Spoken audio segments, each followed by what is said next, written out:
Voltaje, energía y fuerza. Ahora mismo sabemos ya mucho de electricidad. Ya conocemos las cargas, las fuerzas, los voltajes, las corrientes eléctricas, etc. Y ahora nos preguntamos, ¿y qué pasa con eso? ¿Qué es lo realmente importante de todo ese material? Les pondré un ejemplo de lo que quiero decir. Recuerden la máquina gigante de Van Marum, una máquina que se fabricó a finales del siglo XVIII y que era capaz de producir un voltaje de 100.000 voltios. Utilizaba un banco de 100 botellas de Leyden para almacenar energía. Podía almacenar hasta 2.000 joules de energía. Y nos preguntamos ahora, ¿es eso impresionante? Tenemos que decir que no. 2.000 joules de energía es aproximadamente media caloría de alimento. O expresado en términos puramente eléctricos, esta pequeña pila de 9 voltios de un radiotransistor puede almacenar 10 veces más energía eléctrica que la que podían almacenar las 100 botellas de Leyden. Y no obstante, esa máquina podía lanzar un rayo a una distancia de 2 pies, cosa que la pila en cambio no puede hacer. Por eso la pregunta es, ¿qué es lo realmente importante en todo ello? El voltaje o potencial eléctrico es una medida de la energía potencial de una carga eléctrica, como por ejemplo de los electrones que componen los átomos del cuerpo humano. Y ustedes deberían preguntarse, ¿cuál es el potencial que une los electrones a su cuerpo? Más vale que sea mucho mayor que el que yo pueda desarrollar dándole a la manivela de esa máquina, porque si no, la máquina sería tan tremendamente peligrosa que podría hacernos trizas. Entonces, ¿es verdad que los electrones están más fuertemente unidos al cuerpo que el potencial que yo puedo producir con esta máquina? La respuesta es no. El potencial que une un electrón al cuerpo es de solo unos pocos voltios, 3, 4, 5 voltios, y yo dándole a la manivela de esta máquina puedo producir 100.000. Así que una vez más, seguimos con la duda acerca de qué es lo importante en electricidad. Los elementos básicos de la electricidad son muy sencillos. Si imaginamos cargas eléctricas puntuales en un vacío, hay cargas positivas y hay cargas negativas, que se atraen o se repelen unas a otras con una fuerza que varía en proporción inversa al cuadrado de la distancia entre ellas. Y eso es todo lo que se podría decir. Y sin embargo se han necesitado miles de años para comprenderlo, e incluso ahora que lo comprendemos bien, sigue siendo muy confuso y difícil de aprender. ¿Por qué es esto así? Bueno, la razón es porque esos elementos de la electricidad, esas cargas puntuales, no existen nunca en el mundo real. La electricidad siempre existe en la materia. O sea que para poder entender la electricidad debemos entender primero la materia. Pero la materia es esencialmente eléctrica por naturaleza, y así, para entender la materia, debemos entender primero la electricidad. Ese es el punto crucial del dilema. Y de eso quiero hablarles hoy.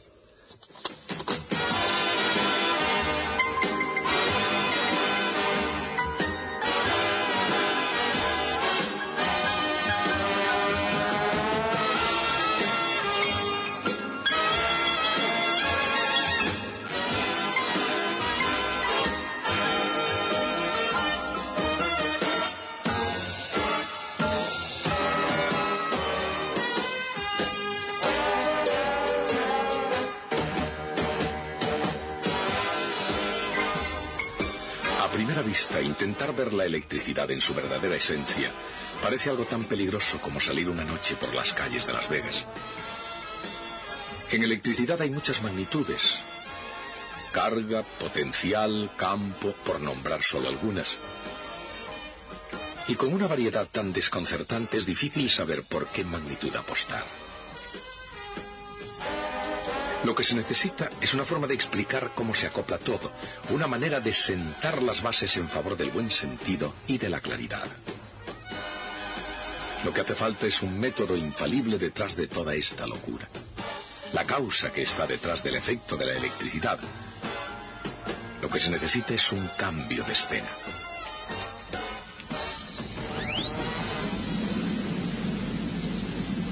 Aparentemente, la conexión eléctrica entre Las Vegas y estos montes de Nevada no es inmediatamente obvia. Por una razón, los topógrafos no arriesgan nada en el juego. Nada queda al azar en la detallada precisión de sus mapas, ni en las medidas que determinan la altura sobre el nivel del mar de cada punto de una red previamente determinada.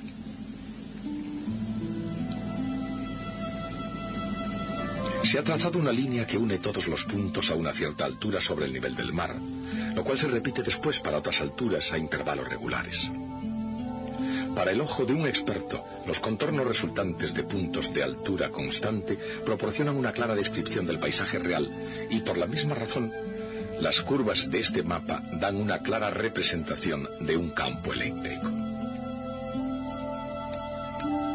Estas son las curvas de potencial eléctrico constante, e igualmente describen un terreno con sus altos y sus bajos.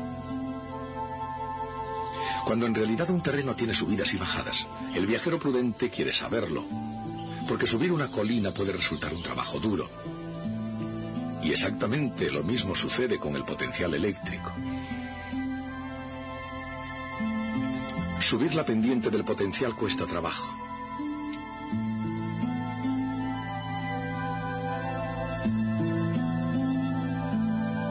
Y cuanta más pendiente haya, más dura es la ascensión.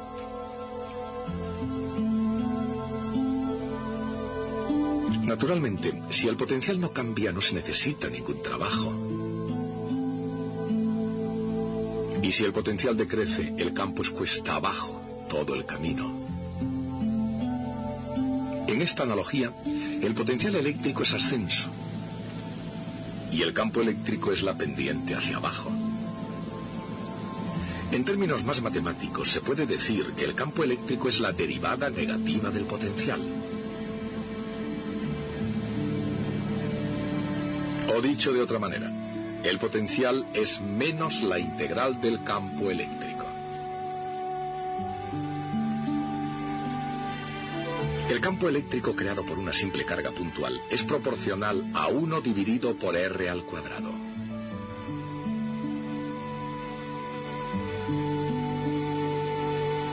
Así su integral es proporcional a 1 dividido por R. En el caso de una simple carga puntual, la dirección del campo es bastante obvia. Pero, ¿qué ocurre en situaciones más complicadas? ¿Qué aspecto tiene el campo eléctrico de ese potencial?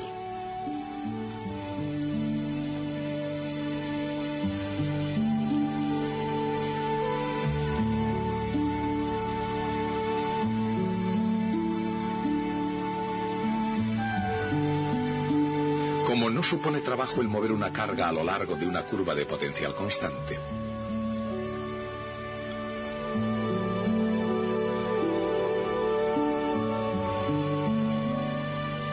no hay componente del campo en esa dirección.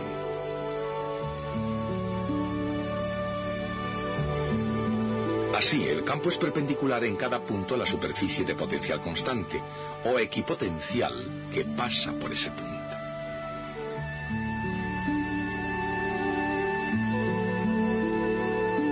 Y así es como adopta su forma conocida.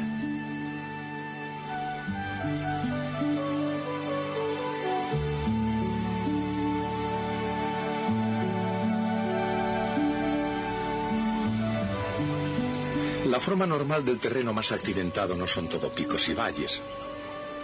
También tiene zonas totalmente llanas y horizontales. Un lago es una zona de altura constante sobre el nivel del mar. Lo mismo que una zona de potencial eléctrico constante creado por un conductor en un campo eléctrico. Y como el potencial eléctrico es el mismo en cualquier punto de la superficie de un metal, el campo eléctrico es siempre perpendicular a esa superficie. En las zonas montañosas es difícil encontrar muchas cosas que sean perpendiculares a algo, pero en la ciudad es muy fácil. Aquí es facilísimo encontrar electricidad trabajando y divirtiéndose. Aunque esta proliferación de luz y de color probablemente no es lo que los pioneros de la electricidad habían pensado. A pesar de ello, pusieron los fundamentos para que así fuera. Ben Franklin también hizo su parte trayendo el potencial eléctrico desde las alturas del cielo hasta la Tierra. Thomas Edison, pensando más en el trabajo que en la diversión, capturó electricidad en un vidrio y le hizo producir luz. Probablemente la consiguiente proliferación de anuncios en neón tampoco sería imaginada por Georges Claude, físico francés que desarrolló en la práctica una luz de neón en el año 1909. Esas primeras luces de neón comenzaron a funcionar en el Gran Palais de París, no como decoración, sino como iluminación del edificio. El resplandor rojizo de esas luces era visto por todos como un inconveniente. Por todos, menos por Jacques Fonseca, un publicista que vio grandes posibilidades a aquella luz rojiza. Convenció a Claude para que le vendiera los derechos, y en 1912 París estrenó el primer anuncio de neón del mundo. Y el trabajo no había hecho nada más que empezar. El potencial eléctrico es la capacidad de producir trabajo haciendo fluir cargas eléctricas sin importar a dónde vayan. El potencial se mide en voltios.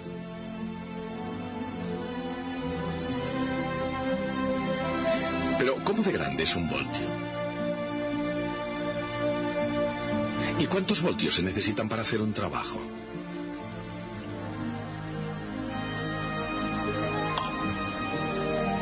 Una pila de linterna suele ser de voltio y medio. Con solo 2 de ellas se puede hacer un trabajo que valga millones. Si fuera necesario, 12 voltios bastarían para poner en marcha el automóvil para escapar. Y con 110 voltios se pueden encender 1 o 2 bombillas, o poner en fuga a un ladrón en la noche. Sin embargo, el crimen no rinde provecho. Incluso tratándose de un bandido, con solo un brazo, el juego puede ir demasiado lejos. Y cuando esto ocurre, nadie sale ganando. El 6 de agosto de 1890 a las 6:40 de la madrugada, en la Overstate Prison de New York, Mr. William Kemmler fue la primera persona en el mundo que moría en la silla eléctrica. Solo se necesitaron unos 17 segundos y unos cuantos miles de voltios. Pero la silla eléctrica no fue el primer uso de la alta tensión. En el siglo XVIII, el generador electrostático gigante de Van Marum podía generar 100.000 voltios. Igualmente la pequeña máquina de Winses y el generador Van der Graaf. Y en los modernos laboratorios de física, este doble acelerador de partículas de Van der Graaf utiliza 3 millones de voltios. Las altas tensiones no están encerradas en exóticos laboratorios. A diario, las líneas del tendido eléctrico conducen electricidad a cientos de miles de voltios a través del campo hacia la ciudad, mientras que las luces de neón utilizan unos 10.000 voltios para funcionar. Y parte de ese funcionamiento es mantener unida la ciudad. En ocasiones incluso sirve también para ayudar a unirse a las personas. Pero la electricidad también es responsable de un tipo diferente de unión. El propio átomo, ese bloque básico en la edificación de todo lo que vemos, sentimos u olemos, se mantiene unido debido a la fuerza eléctrica. Y esa atadura entre el electrón y el átomo tiene un determinado voltaje. Ese voltaje es el que mantiene al mundo unido. Entonces, ¿cuál es el voltaje del propio átomo?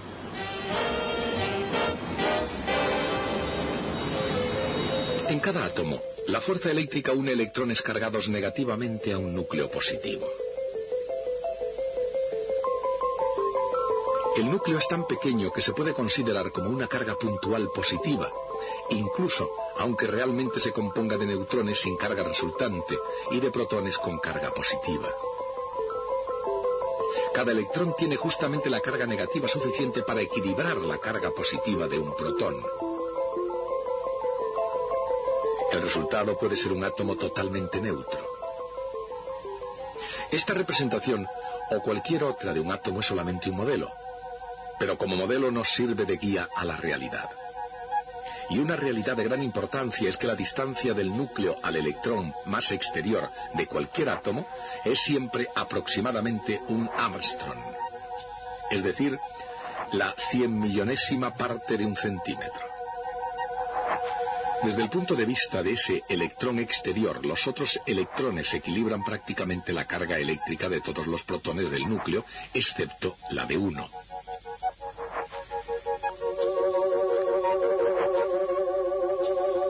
De tal modo que el electrón más exterior detecta aproximadamente el campo eléctrico y el potencial eléctrico debido a un protón, situado a un Armstrong de distancia. Su potencial eléctrico alcanza solo unos pocos voltios.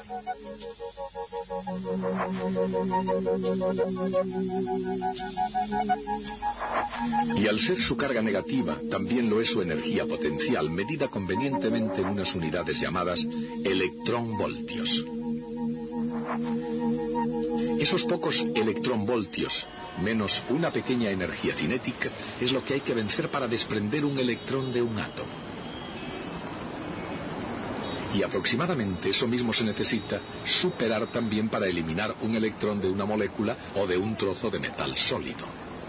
Mucho menos es lo que hay que vencer para conseguir que los turistas de Las Vegas se desprendan de unos cuantos dólares.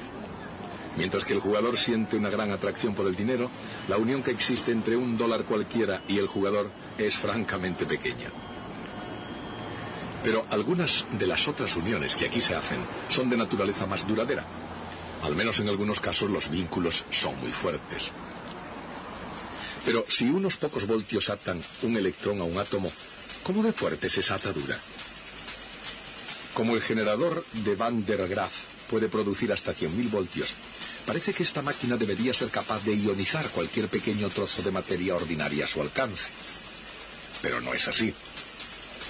Algunas veces no basta solo el voltaje. En realidad, si un átomo y una Van der Graaf se enzarzan en disputarse un electrón, el átomo gana siempre. Porque es cuestión de fuerza y no de voltaje. Dicho de otra manera, lo que importa es la derivada de la energía potencial y no solo el valor de esta.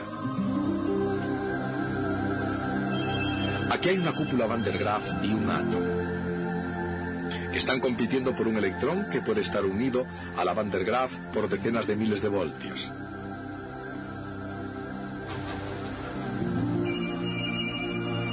Pero ampliando esta imagen 10, 100, 1000 veces, la energía potencial del electrón debida al átomo parece ser mucho menor, pero mucho más pronunciada. De hecho, la escala horizontal ha tenido que ser ampliada. 10, 100, 1000, 10.000, 100.000 veces simplemente para ver la pendiente. La fuerza del átomo es 100.000 veces más fuerte que la de la Van der Graaf y no hay competencia. No hay competencia posible cuando la casa determina la suerte. Por eso los jugadores más listos prefieren dejar poco al azar. Benjamin Franklin era una de esas personas. E incluso encontró el modo de evitar los riesgos de las tormentas. Y de hecho su invento del pararrayos salvó muchas iglesias, graneros y casas de las llamas y la destrucción. ¿De dónde viene la luz del rayo?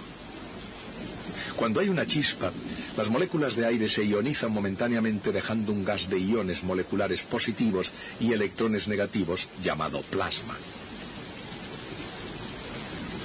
Muy rápidamente, la fuerza eléctrica entre los iones y electrones hace que se vuelvan a combinar formando materia neutra, desprendiendo su exceso de energía en forma de luz. Pero el rayo se puede domar.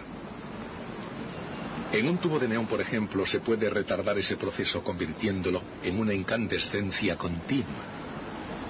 Pero el campo eléctrico en un anuncio de neón o una máquina de Van der Graaf, o incluso una nube tormentosa, no pueden ionizar la materia. Entonces, ¿cómo pueden hacer que las chispas vuelen? La respuesta es porque ionizan el aire, pero no en un forcejeo directo.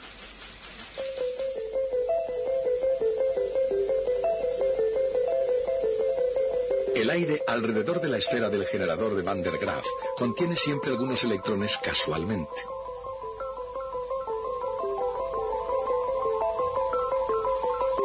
El campo eléctrico de la máquina de Van der Graaf acelera a uno de estos electrones hasta que choca con otra molécula y entonces comienza de nuevo el proceso.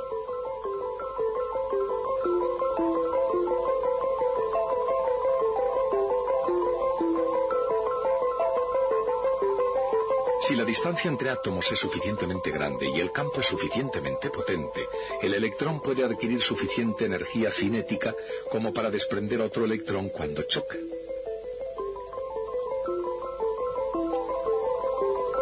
Si eso sucede, ambos son acelerados y causan más ionización hasta que se da una reacción en cadena, que es la que crea la chispa.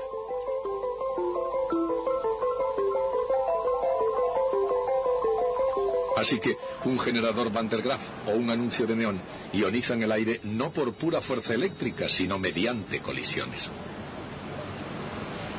Aunque no sea exactamente hacer trampas, es, sin embargo, un truco. Pero entonces, esta ciudad está llena de trucos. Trucos del comercio científicamente proyectados para ionizar las carteras de los turistas. Está también llena de energía, y la energía de la gente parece crecer de hora en hora.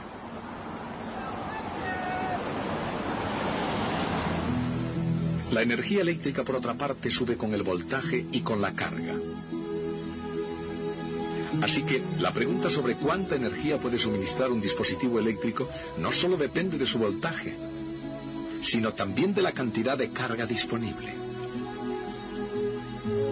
La máquina de Van der Graaf y este generador electrostático gigante alcanzan voltajes muy altos antes de que las chispas los descarguen.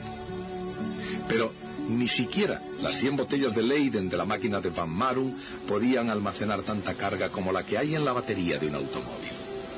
Incluso, aunque tenga un voltaje mucho menos que esas máquinas, almacena tanta carga en forma química que es mucho más útil. De hecho, una pila corriente de una radio almacena 10 veces más energía que el generador de Van Marum. Una batería es un almacén de energía, pero por muchas baterías de que dispongamos aquí mismo, un día cualquiera, hay mucha más energía almacenada. No obstante, solo una pequeña fracción de la inmensa energía potencial de este agua se convierte en energía eléctrica. Esa energía viaja a través del desierto hasta la ciudad, donde es irradiada en la noche en toda clase de colores, formas y tamaños. Pero detrás de esa fachada resplandeciente, la carga, el campo, la energía, el voltaje y la fuerza son los ingredientes de la electricidad. Y esos materiales son los que mantienen unido al universo. A principios del siglo XIX, un químico británico, John Dalton, propuso la ley de las proporciones simples y múltiples. Y esa ley, por vez primera, dio un sólido y científico fundamento a la antigua idea de la teoría atómica de la materia. Pero no todos los científicos aceptaron la teoría de Dalton. Durante ese siglo hubo un grupo de químicos conservadores que fundamentalmente pensaban que era mala ciencia creer en algo que no se podía ver. De la teoría atómica decían, no necesitamos esa hipótesis. Ellos no eran los únicos que no creían en la teoría de Dalton. Dalton tenía un rival para el título de el químico más grande de Inglaterra. Se llamaba Humphrey Davy. Y Davy tampoco creía en la teoría de Dalton, pero por razones totalmente opuestas. Pensaba que Dalton no había ido bastante lejos. Su argumento era algo parecido a este. Decía, hay 40 clases de elementos conocidos. Eso significa que, de acuerdo con la teoría de Dalton, debe haber 40 clases diferentes de átomos indivisibles que expliquen las propiedades de esos elementos. Pero, decía, de esos 40 elementos, 26 son metales. Y todos ellos comparten las propiedades de superficie brillante, buena conductividad eléctrica y térmica, ductilidad mecánica y algunas otras más. Y no es casualidad que se den esas propiedades en 26 ocasiones independientemente. Tiene que haber subyacente un principio de metalización. Era como decir que los átomos de Dalton debían tener una estructura interna. Bueno, pues se necesitaron 100 años para llegar a la conclusión de que los dos, Dalton y Davy, tenían razón. La materia está compuesta por átomos, y los átomos tienen una estructura interna que explica por qué existen los metales. Pero mucho antes de que se comprendiera esto, incluso antes de los tiempos de Davy y de Dalton, todo ello había sido utilizado por un astuto italiano, Alessandro Volta, que había inventado la pila eléctrica. Pero de todo eso hablaremos el próximo día.